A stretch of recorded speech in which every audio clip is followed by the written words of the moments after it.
اعوذ باللہ من الشیطان الرجیم، بسم اللہ الرحمن الرحیم۔ میں ہوں محمد جلیل خان مخلص، ماہر مضمون اردو، اور آپ دیکھ رہے ہیں میرا YouTube channel NGA school and college tuitions coaching academy system.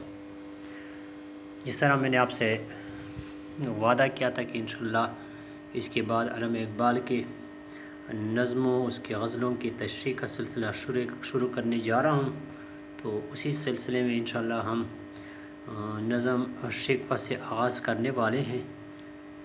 علامہ اقبال کی مشہور نظم شکوہ، جس پہ آپ کو فتویٰ بھی، کفر کے فتوے بھی جاری ہوئے تھے، تو اس سے ہم انشاءاللہ آغاز کرنے والے ہیں۔ یہ سلسلہ جو ہے میرے مرشد، میرے پیر، شاعر مشرق ڈاکٹر علامہ محمد اقبال کے نام۔ تو ویڈیو شروع کرنے سے پہلے NGA school and college tuitions coaching academy system کا یوٹیوب چینل لازمی سبسکرائب کریں، کیونکہ ہمارا دعویٰ ہے کہ ہم پڑھاتے نہیں سکھاتے ہیں۔ تو آئیں آغاز کرتے ہیں، شروعات کرتے ہیں علامہ اقبال رحمۃ اللہ علیہ کی مشہور نظم شکوہ سے۔ اللہ تعالی ہمیں علامہ اقبال کے افکار کو، اشعار کو سمجھنے کی اور اس پہ عمل کرنے کی توفیق عطا فرمائیں۔ اس دعا کے ساتھ شروع کر لیتے ہیں۔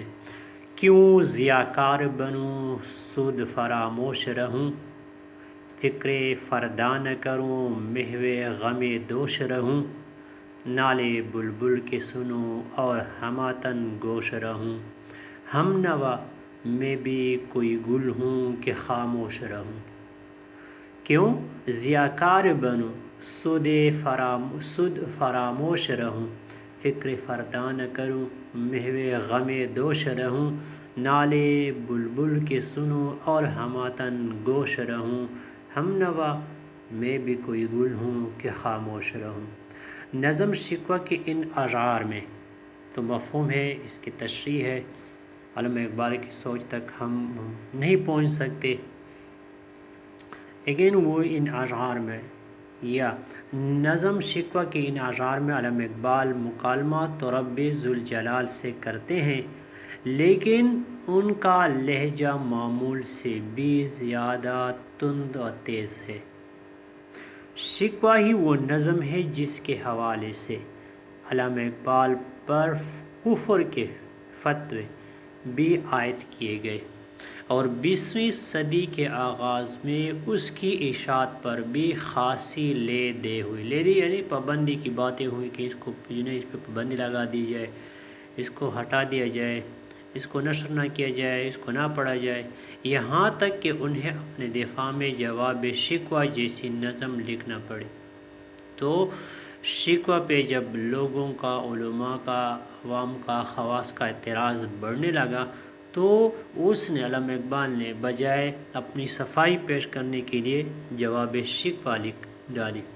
تب جا کے لوگوں کو جو تھا وہ اطمینان ہوا، تسلی ہوئی، اور وہ اس بات کو سمجھ سکے، کیونکہ علامہ اقبال، ڈاکٹر علامہ محمد اقبال جیسے ولی انسان کو سمجھنا ہر کسی کے بس کی بات نہیں، تو اس نے اپنے شکوے کا جواب شکوہ سے دے کر لوگوں کے منہ پہ تالے لگا دیے۔ شکوہ فکری سطح، یہاں تک کہ انہیں اپنے دفاع میں جواب شکوہ جیسی نظم لکھنا پڑی۔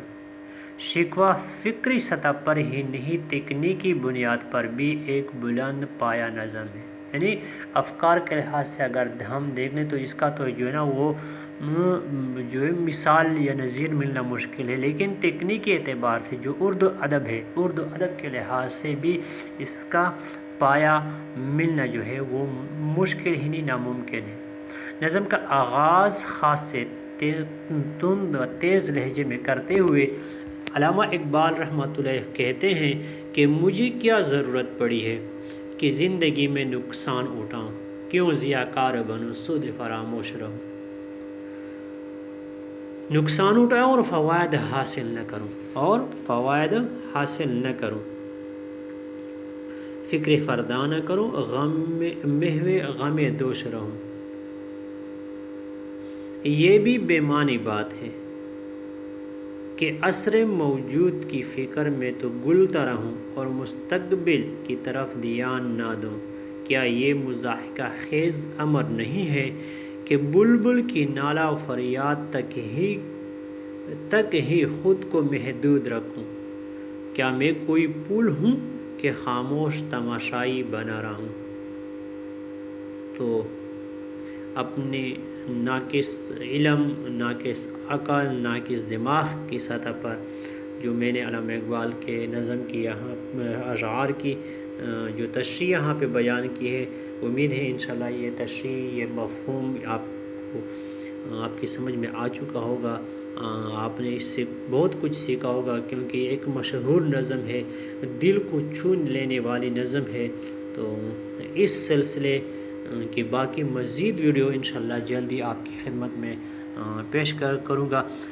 تب تک کے لیے اتنا ہی، مجھے دیجیے اجازت لینے سے پہلے امید ہے آپ نے NGS school and college tuitions coaching academy system کا یوٹیوب چینل لازمی سبسکرائب کیا ہوگا۔ مجھے دیجیے اجازت، اپنا بہت سارا خیال رکھیے گا اور مجھے اپنی دعاؤں میں یاد رکھیے گا۔ اللہ حافظ، السلام علیکم ورحمۃ اللہ وبرکاتہ۔